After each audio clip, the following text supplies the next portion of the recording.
Bienvenue à un nouvel épisode de Mirego Dev Talks, un podcast conçu par l'équipe de Mirego pour la communauté de développement. Dans chaque épisode, nos invités discutent de sujets et d'enjeux liés au développement de produits numériques en compagnie de Rémi Prévost, directeur développement logiciel chez Mirego.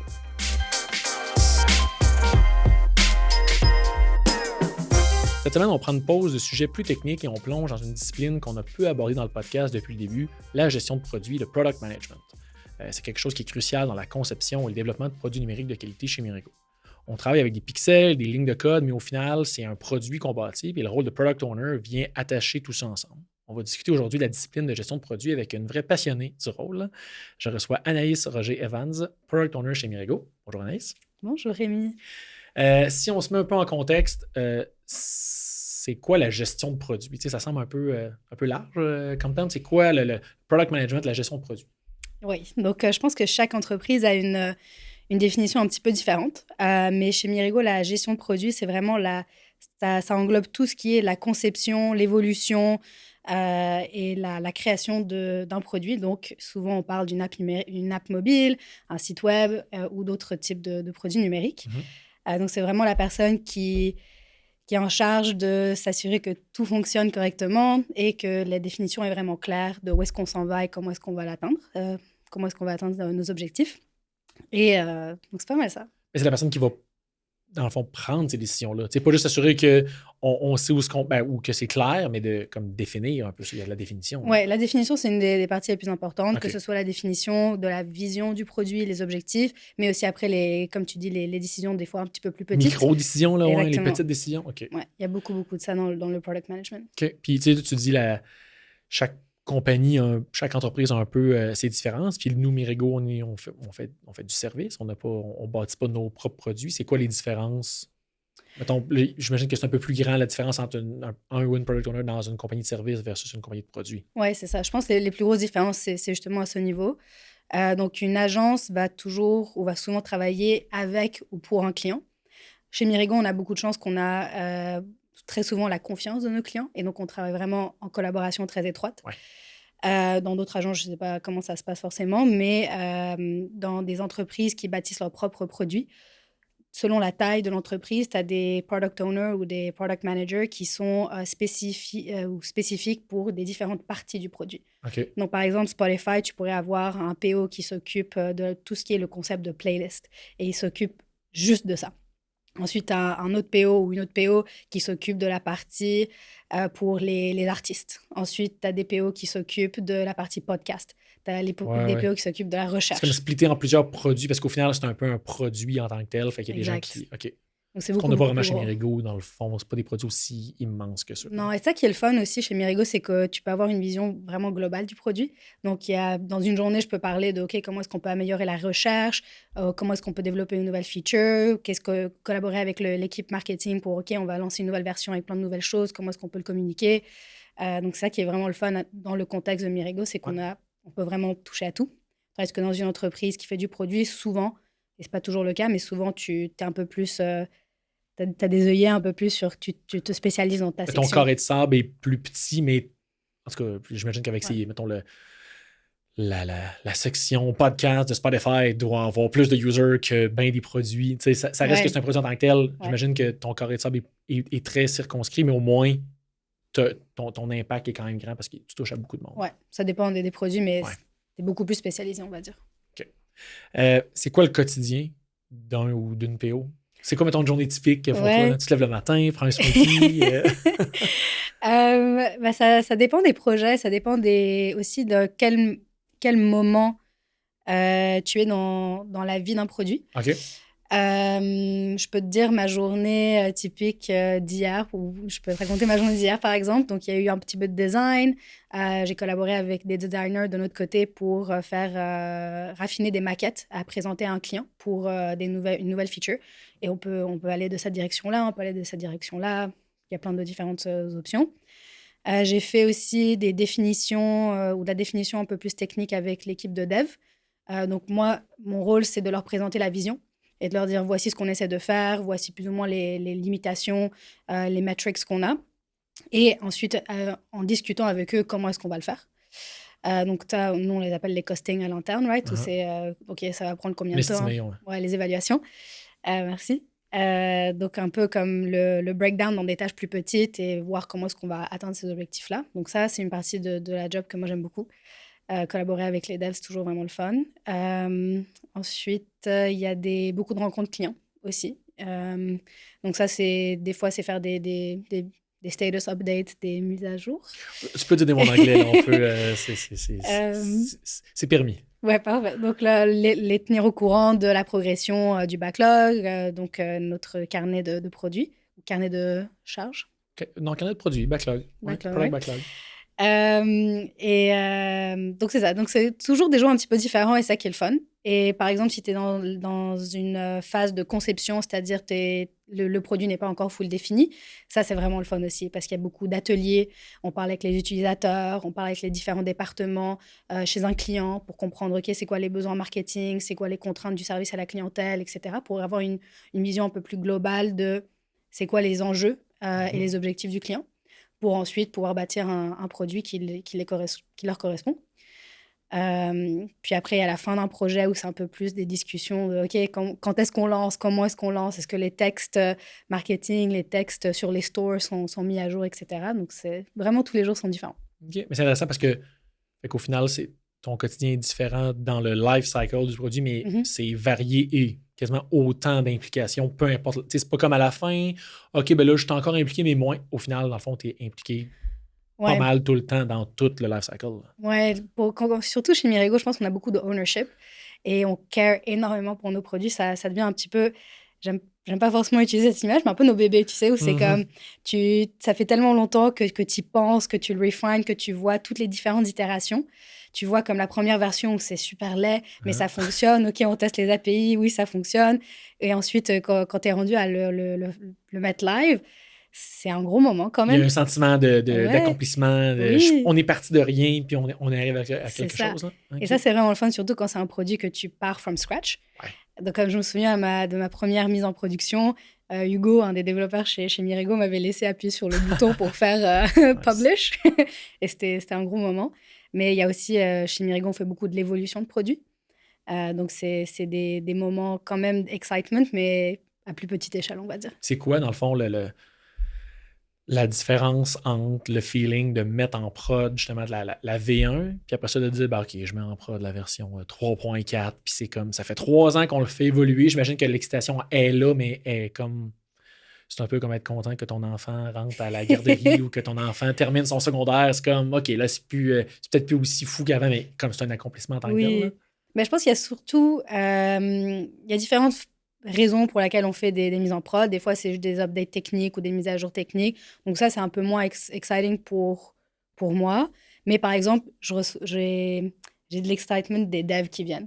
Par exemple, si on a mis à jour une librairie qui traînait ou si on a réécrit une section de l'app en utilisant KMP, tandis que ça faisait des années que ça traînait. Il y a plein de façons différentes d'avoir du excitement. Et c'est ça qui est le fun de travailler avec des gens qui sont passionnés par ce qu'ils font. C'est qu'à travers eux, tu reçois du excitement aussi. J'avoue. Puis même, j'imagine aussi même mettre un produit en fait, livrer une évolution d'un produit. Il y a aussi le feeling de c'est les mêmes users. On continue de livrer de la valeur à ces utilisateurs-là. Fait que c'est pas. On n'a plus tant à acquérir, peut-être pas moins acquérir des nouveaux users parce qu'on part from scratch, mais on comme OK, faut pas qu'ils quittent l'app, on veut les garder dans notre produit. Il y a ça aussi, c'est comme d'autres défis au final. C'est ça, ou sinon, c'est aussi résoudre d'autres problèmes qu'ils ont. C'est ça, il y a tout le temps des problèmes à résoudre. Exactement, donc ça, ça on le perd jamais, cette satisfaction de dire comme, OK, maintenant, c'est plus facile pour un utilisateur d'accomplir telle tâche. Ça, c'est un gros win, puis ça fait du bien. Surtout quand... les applications qu'on bâtit, on s'en sert aussi. C'est des applications, pour la plupart, grand public. Ou beaucoup, moi en tout cas, celle que j'ai travaillé. Effectivement, il y en a plein, là, mais ouais. Et c'est toujours le fun de quand toi tu l'utilises et tu fais comme ça fait du bien de pouvoir faire ça, you know. Parce que tu es user de ton propre produit. Exactly. Donc ça, c'est le fun. Et, mais sinon, pour vraiment répondre à ta question, il n'y a rien qui se compare à la première mise en prod. Et moi, je me souviens, la première mise en prod que j'ai fait pour mon premier produit chez Mirego, à toutes les heures, je checkais combien de users on avait. Puis ça allait pas assez vite. J'étais comme, ça va pas assez vite, il faut qu'il y en ait plus. Mais ça devient un petit peu une obsession après de ça, puis tranquillement, tu lâches. Mais c'est vrai que En fait, probablement que c'est différent de toutes les évolutions parce que tu passes des mois et des mois à travailler un peu dans le noir. Ça n'existe pas encore. Puis là, c'est comme, OK, on met ça au monde, on l'amène dans la vraie vie. Puis là, OK, là, c'est des mois d'accomplissement. Ouais. C'est super. Puis souvent, tu es déjà en train de penser à ce que tu vas faire après. Oui. Donc, parce qu'il faut lancer. Tu exact. vas toujours être en train d'attendre la prochaine feature avant de lancer. Là, non. Donc, tu mets en prod, tu es comme, OK, parfait, on a closé telle feature, mais tu es déjà en train de bâtir les prochaines. Donc, tu es comme, OK, cool, ça fonctionne, ça n'a pas pété, ça atteint nos objectifs, et tu te retournes sur comme continuer d'avancer. Ouais. Donc, il y a beaucoup de ça. J'ai plein de questions pour toi. Je me suis préparé une liste de questions. C'est quoi, là, tantôt, on a parlé un peu en tant qu'agence de service. On a des clients. Ces clients-là ont des utilisateurs, ont des users. C'est quoi? Tout le monde a des besoins. Là. On a des besoins clients, des besoins users. C'est quoi la différence? Comment est-ce qu'on conjugue ça, les besoins peut-être un peu plus précis du client et les actual? OK, au final, c'est les users qui utilisent nos produits. Comment est-ce qu'on deal avec ça? C'est une super bonne question et c'est souvent une des parties les plus difficiles de ma job, c'est de différencier les deux et savoir lesquels prioriser. C'est très beau quand les deux se rejoignent. Et souvent, si tu creuses assez, tu te rends compte que tout le monde veut la même chose et qu'avec une même solution, tu peux résoudre plusieurs problèmes à la fois. Ce n'est pas toujours le cas, mais ça arrive. Pour connaître les besoins utilisateurs, ce qu'on fait souvent avec d'autres membres de notre équipe, c'est aller rencontrer les utilisateurs, regarder les analytiques, voir à quel moment est-ce que les utilisateurs, le drop rate, à quel moment est-ce qu'ils quittent l'app, est-ce qu'ils complètent les actions, etc. Donc, on regarde beaucoup les données pour pas juste bâtir for no reason. Donc, les besoins utilisateurs, c'est surtout ça. Donc, parler avec eux. On a aussi certains clients qui nous partagent du feedback qu'eux reçoivent à travers leur service à la clientèle ou aussi sur les stores. On a les commentaires souvent aussi. Donc, tu peux avoir un petit peu, des fois, des pistes d'amélioration ou une sorte de mesure d'appréciation de la version de ton app que tu viens de lancer. Quand c'est des produits mobiles qui ont les stores. Exactement, oui, c'est vrai. Ouais. Et sinon, pour les besoins plus clients ou les objectifs plus de l'entreprise, souvent, ils nous les partagent. On parle avec différentes sections de l'entreprise et là, ce qui devient un petit peu compliqué, c'est si, par exemple, l'équipe marketing a certains objectifs, l'équipe de vente a d'autres objectifs, etc. Puis après, c'est un peu une discussion où on participe, mais c'est à the end of the day, c'est eux qui décident le budget, il va où, etc. Mais ça impacte toi, ça impacte les décisions de la personne qui own le... OK, je prends plein d'inputs, puis au final, je dois produire un seul output, pas un output pour les ventes, puis un output pour le marketing. Exact. Donc souvent, ce qu'on a, on part avec un MVP, une première version, et ensuite, on bâtit des itérations en disant, OK, voici le plus important à bâtir en premier, c'est ça. Puis ensuite, dans 6 mois, on rajoutera ça et ça et ça. Il faut toujours penser en itération, sinon c'est trop décevant et tu déçois. Ou ça revient à ce qu'on dit tantôt de, finalement, on bâtira jamais rien parce que rien ne sera jamais parfait pour que tout le monde soit content. OK. Tu as un exemple de, c'est quoi ta fonctionnalité préférée que tu as bâtie dans un produit? Oui, c'était dans mon premier projet chez Mirego. Puis en fait, on avait un enjeu ou un challenge vraiment intéressant où c'était les besoins utilisateurs étaient très, très fortement reliés aux besoins de l'équipe du service à la clientèle de notre client. Et en fait, le problème, c'était que les produits qu'ils vendaient étaient très saisonniers. Donc, c'était des produits qui apparaissaient pour un petit moment, puis après, qui disparaissaient. Donc, et les clients s'attachaient à ces produits. Et ils voulaient qu'ils reviennent. Ils étaient déçus que... Les clients, les users. Les users ouais. C'était pas encore des users de l'app, puisque l'app n'existait pas encore. Okay. Mais c'était les clients, en fait, de notre client. Écrivait très, très souvent au service à la clientèle et écrivait beaucoup sur les réseaux sociaux. Je veux le retour de tel et tel produit. Et ça prenait beaucoup de place. Et ça prenait beaucoup de temps humain à répondre à toutes ces personnes et à gérer les déceptions de ces gens-là. Et donc, à la base, on n'avait pas priorisé ça comme problème. Et c'est en parlant au service à la clientèle de notre client qu'on s'est rendu compte, en fait, on peut vous bâtir quelque chose dans le produit numérique qui va donner une voix aux utilisateurs, et à vos clients, et qui va aider votre service à la clientèle en dirigeant les utilisateurs vers l'app pour voice their desires, right?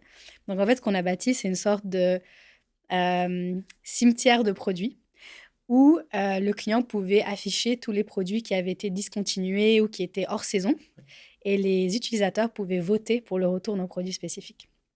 Et à notre surprise ou pas à notre surprise, c'est un des points de l'app qui a le plus d'engagement. Et les utilisateurs vont downloader l'app, vont voter et attendre patiemment que leur produit revienne. Et donc ensuite, le client, ils ont fait toute une campagne marketing parce qu'ils ont dit, à partir de whatever, 3000 votes ou 300 votes ou whatever ils ont choisi, on va ramener ce produit. Puis ils l'ont fait. Et sur les réseaux sociaux, on voyait que les gens disaient comme « Oh, j'adore cette app, j'ai pu retrouver mon produit. » À cause de cette feature-là, ouais, c'est et très donc, cool. ces moments-là où tu es juste comme « Yes! » Like, on a bien fait quelque chose. Puis le service à la clientèle aussi, ils avaient un peu moins de déception à gérer parce qu'ils pouvaient dire « Voici ce que vous pouvez faire si vous voulez revoir. » C'est pas un non définitif. Exactly. C'est un non pour l'instant, mais hey, voici ce que tu peux faire. Exactement. Et pour moi, ça, c'est un bel exemple de comment un produit numérique peut résoudre plusieurs problèmes en même temps, mais aussi comme créer un lien entre une entreprise et ses utilisateurs, même si on n'est pas face à face, right? J'ai vraiment aimé travailler sur cette feature-là. Super intéressant. C'est quoi, selon toi, le profil idéal pour un WinPO? Je pense que c'est une question difficile et honnêtement, je pense que personne n'a la réponse. J'essaie de penser à notre équipe de PO chez Mirego, qu'est-ce qui nous rejoint tous, parce qu'on a quand même des profils très variés. Quand même, ouais. Et je pense que c'est ça notre force, c'est qu'on a tous des backgrounds et des expériences différentes. On a certains PO qui étaient dev avant, on a des PO qui ont plus une expérience de e-com, des devs qui ont une expérience, une connaissance plus de design. Et ce qui est le fun, c'est quand on nous réunit tous et puis qu'on partage toutes ces connaissances et ces expériences. Mais ce qui nous rejoint tous, je pense que on est des gens qui aiment résoudre des problèmes. Et je pense qu'en général, il y a des gens qui aiment pas les problèmes, qui évitent les problèmes, et d'autres qui sont comme what is this? Ouais, ok, j'avoue. Et qui aimeraient trouver une façon de le résoudre sans forcément savoir comment le résoudre. Et c'est là où la collaboration avec le reste de l'équipe devient super importante.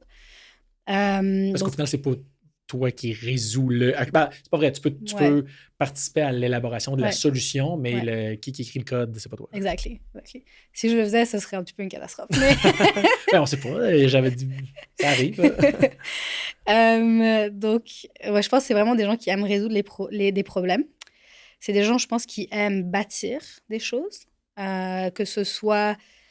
Chez toi, t'aimes bâtir, comme t'aimes faire un puzzle, ou que t'aimes comme do something from scratch, comme je pense qu'il y a beaucoup de choses qui se traduisent, et c'est un petit peu comme ça où des fois tu peux déterminer si quelqu'un sera un bon PO, c'est comment est-ce que t'aimes résoudre les problèmes qui sont dans ta vie et qui sont autour de toi, parce que ça se traduit. Et la dernière chose, je dirais qu'en général, je pense pour être un bon PO, il faut pouvoir vulgariser tes idées. Et vraiment comme passer un message clair, parce que tu passes beaucoup de temps à expliquer une vision. Déjà, il faut que tu la comprennes. Et ensuite, tu passes beaucoup de temps à l'expliquer, que ce soit au dev, que ce soit en faisant des brief design, que ce soit en essayant d'expliquer ou de convaincre le client de faire une chose d'une certaine manière, et plein d'autres solutions. Mais tu passes beaucoup de temps à expliquer et à aligner les équipes pour avoir une même vision. Puis j'imagine que le côté aussi humain est important là-dedans, de quasiment médiation, quasiment être certain que tout le monde est un peu content, faire des compromis. Ouais, faire des compromis, prioriser. C'est vraiment, c'est le mot qu'on utilise très, très souvent. C'est, OK, on a tous ces problèmes, toutes ces solutions, toutes ces possibilités, mais il faut que quelqu'un les priorise, et ça, c'est le rôle du PO. Donc, c'est vraiment la partie... C'est une partie stimulante quand même de la job, mais c'est une partie qui a quand même ses défis. Mais j'imagine qu'il faut que tu sois aussi bien avec le fait que, au final, quand tu résous un problème, ben demain, il y en a 2 nouveaux problèmes. C'est comme c'est never-ending stream of problèmes. Exact. Et c'est pour ça qu'il faut que tu aimes résoudre les problèmes, sinon tu te décourages très rapidement. OK, intéressant. Mais tantôt, ça m'a marqué la phrase que tu as parlé de puzzle. C'était comme, c'est un peu ça dans le fond, c'est de mettre des morceaux ensemble puis faire... en fait, c'est un never-ending puzzle. C'est un puzzle que toutes les fois, t'as une boîte de 500 morceaux qui arrive, il faut que tu complètes toujours. Et c'est un puzzle qui est un peu en 3D aussi, puis tu sais pas la forme. Tu connais pas la forme du puzzle. Il faut que tu continues de le bâtir.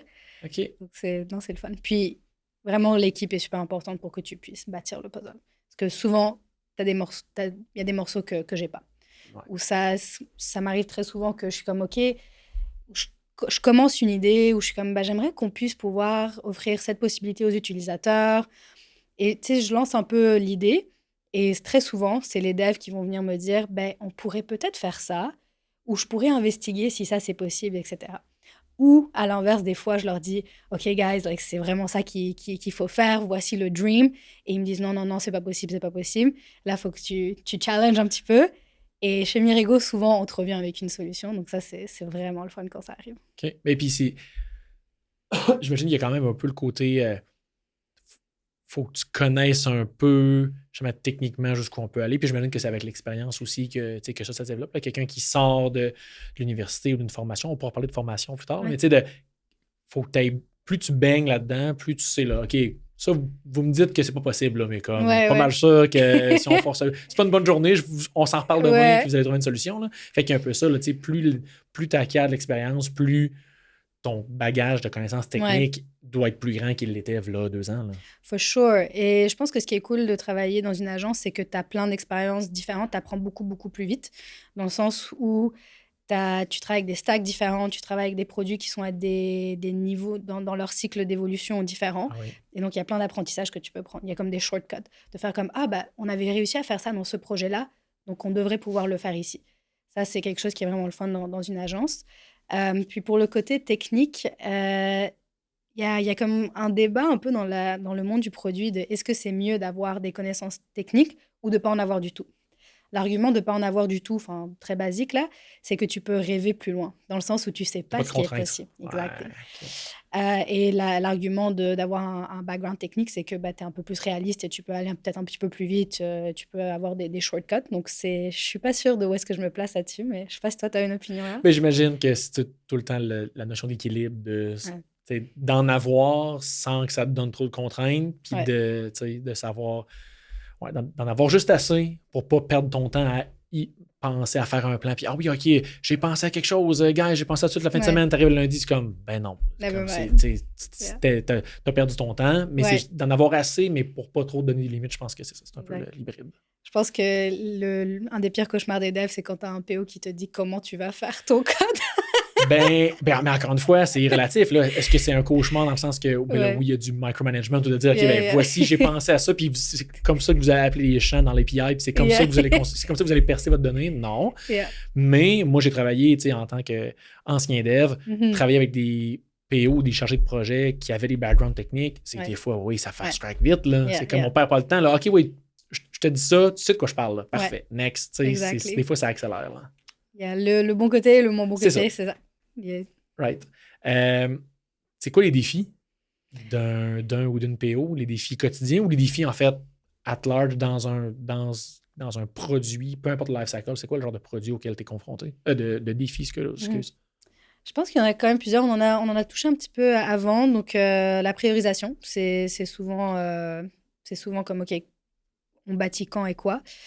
Puis lié à ça, c'est aussi des fois de protéger le scope donc l'étendue, je sais pas comment on dirait ça en français, mais le scope d'un projet, d'un produit, d'une phase. Souvent, on déborde d'idées, que ce soit de notre côté ou du côté du client, et de pouvoir quand même livrer quelque chose et livrer la bonne chose. Ça, des fois, c'est difficile. Je dirais que c'est surtout ça, des fois décevoir. Gérer les attentes et ça, de dire comme on fera ça la prochaine fois, il va falloir qu'on se focalise là-dessus. C'est toujours difficile parce qu'on veut toujours tout faire. Donc je dirais que c'est ça les défis. Dans une agence aussi, des fois, il y a un peu le context switching, donc de sauter d'un projet à l'autre. Donc des fois, tu es vraiment focus sur OK, comment est-ce que je vais résoudre ce problème. Puis bouf, il y a un autre projet qui a besoin de toi, genre immédiatement. Et donc, tu perds un peu ton fil de pensée, etc. Mais d'un autre côté, comme je disais, c'est tu gagnes tellement à être exposé à différents environnements, différents projets, que je pense que it cancels itself out. C'est le prix à payer pour bénéficier de tous ces domaines-là. Des fois, c'est vrai que là, tu peux pas être focus pendant trop longtemps. Ouais. OK. Puis on entend parler, mais tu sais, là, on parle de product management. Puis on n'a pas beaucoup parlé de project management. Puis souvent, j'ai l'impression que ça peut comme être un peu mélangé comme terme. Mais c'est quoi pour toi les différences entre product manager, project manager, chargé de projet, tu sais, PO, chargé de projet, vraiment gestion de projet? Ouais. Je pense pareil que ça dépend du projet. Des fois, il y a des PO qui font aussi le rôle de project manager, si c'est des projets qui sont un petit peu plus petits ou que c'est des phases un petit peu plus petites. Mais en général, le PO est la personne qui est responsable pour le backlog et qui est responsable pour le scope, qui fait la définition du produit, des tâches. Donc, il y a beaucoup d'écriture de story Jira, par exemple. Il y a beaucoup de discussions avec le client, discussions avec l'équipe de design, discussions avec les devs. Et un project manager, c'est la personne, c'est un peu le chef d'orchestre un petit peu plus à l'interne, dans le sens qui débloque les devs, qui s'assure qu'on est on budget, qu'on respecte la timeline, la date de livraison, etc. Donc, c'est des rôles qui s'entraident beaucoup.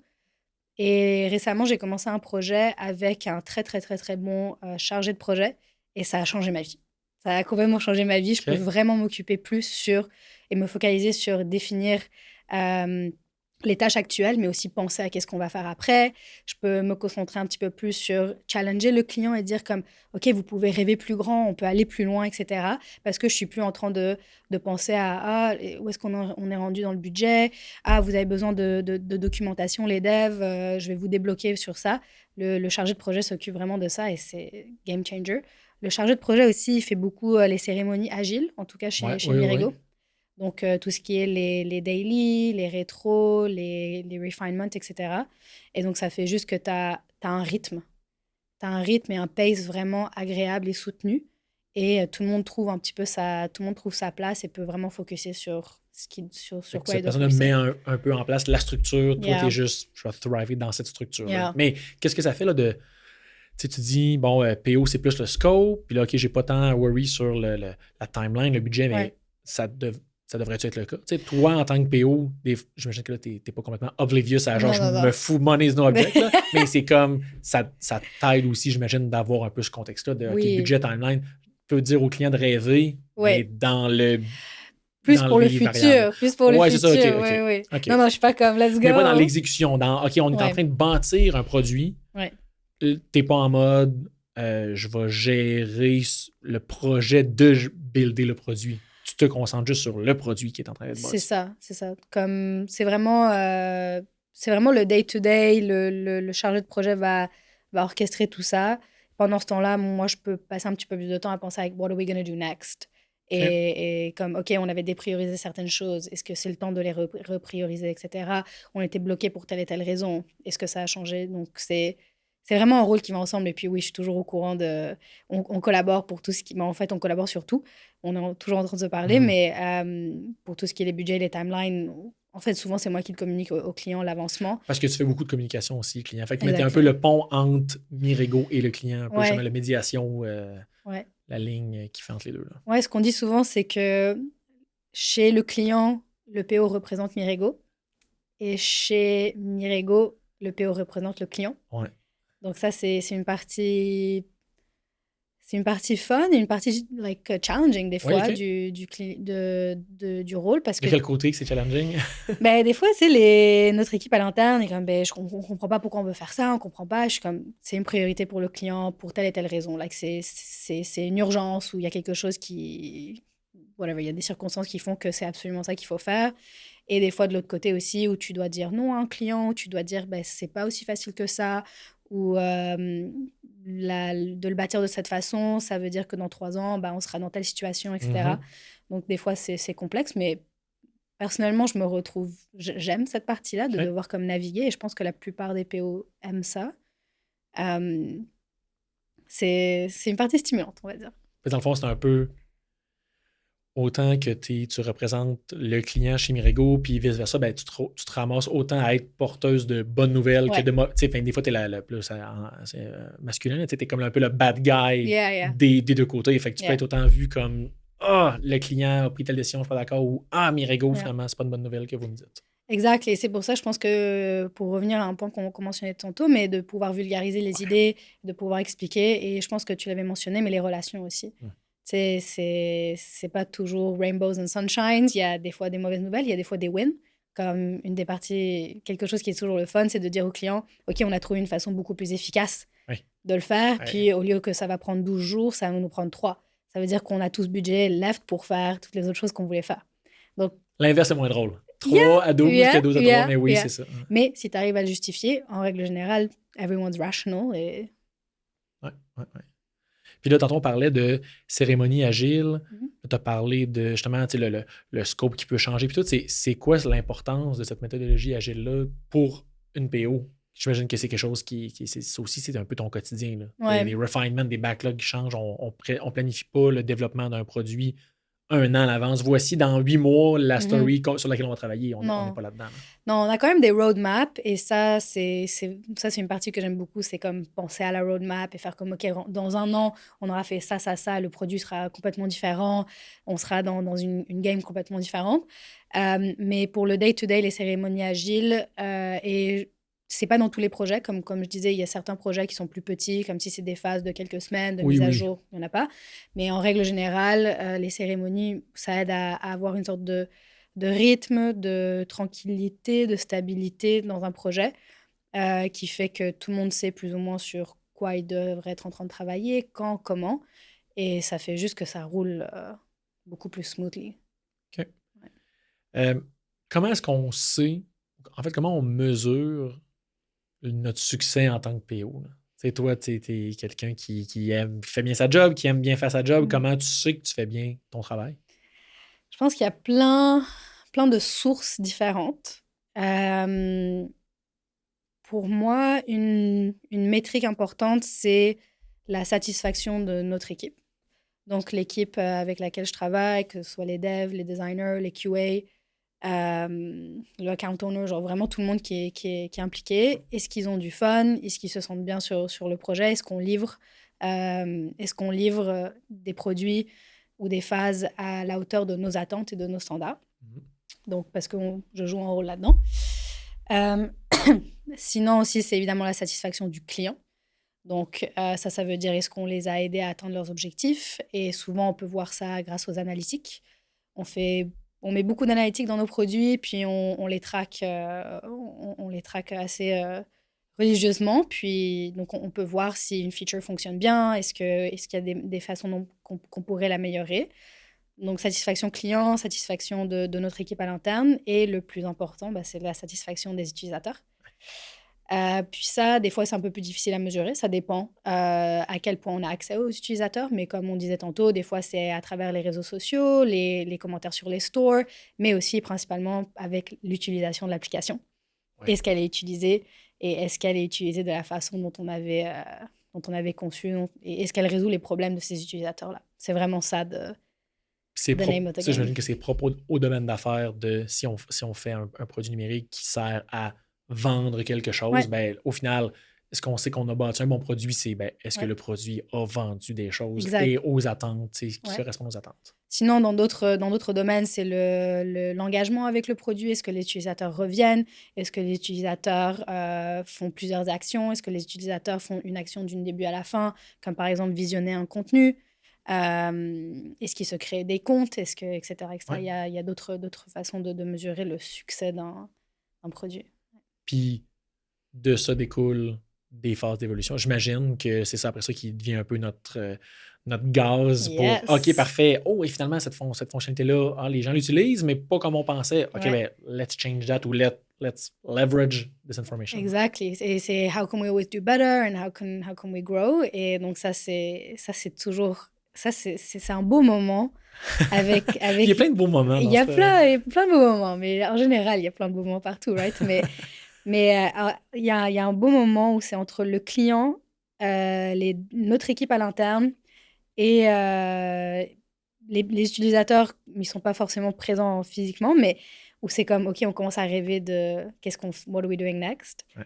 Et tu es comme sur un high de, OK, on a livré quelque chose, qu'on est super content, we believe in this, et what are we going to do next? Ça dure pas très très longtemps, c'est comme une sorte de mini honeymoon phase, mais oh my god, it's such a fun place to be in.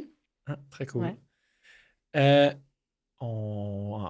En terminant, j'aimerais ça qu'on parle du futur du rôle de product owner. Comment est-ce que en fait, toi, qu'est-ce que tu vois comme étant le futur du rôle de product owner? Pas seulement chez Mirago, mais juste en général en termes de rôle? C'est-tu quelque chose qui va changer? C'est-tu quelque chose qui se raffine toujours?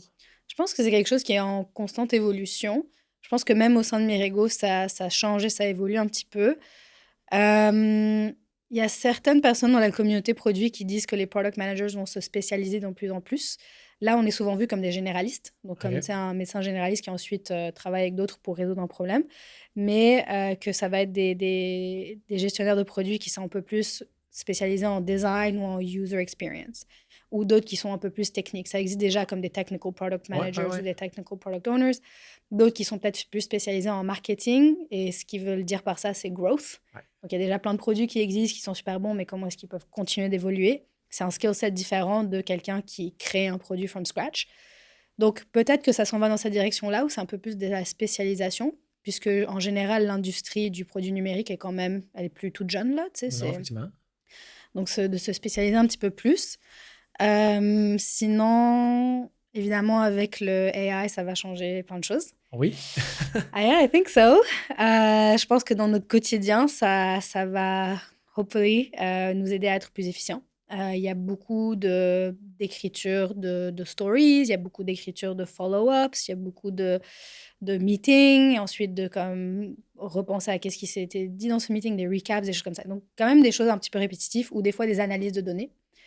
Ah oui, OK, oui. Je pense mon cerveau, par exemple, n'est forcément pas le meilleur pour regarder toutes ces données et pouvoir en tirer des conclusions.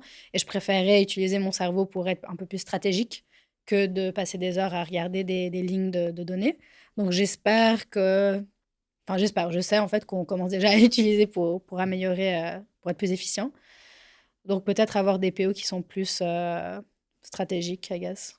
Mais dans le sens où l'AI prendrait des données puis te donnerait quoi comme output? Donnerait peut-être des conclusions ou des trends ou des choses comme ça. Sans nécessairement, voici le plan de match. Non. Okay. Ben, écoute, who knows, right? Pourquoi pas, Sky's the limit. Mais qui pourrait justement nous aider à définir un plan de match qui est un petit peu plus précis et basé sur des données. Je pense que ça, on peut fine-tuner un petit peu plus encore la collaboration entre les données et le cerveau d'un humain. Je pense que ça pourrait être fine-tuned.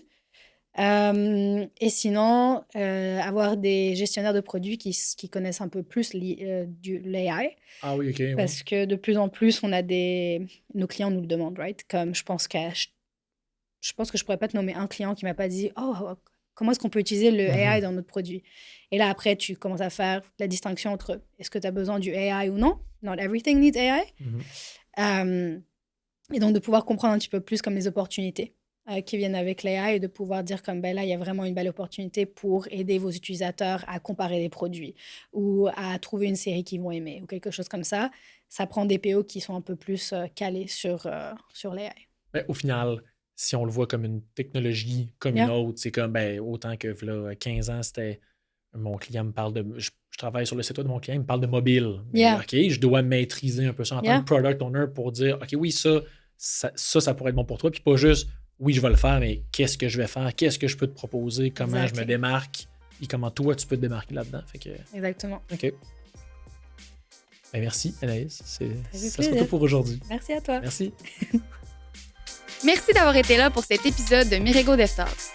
Vous pouvez en apprendre plus sur Mirego, notre expertise, nos projets et nos postes disponibles en visitant notre site web au mirego.com. Continuez à nous suivre et à partager les épisodes sur votre plateforme de podcast préférée et au plaisir de se retrouver au prochain épisode.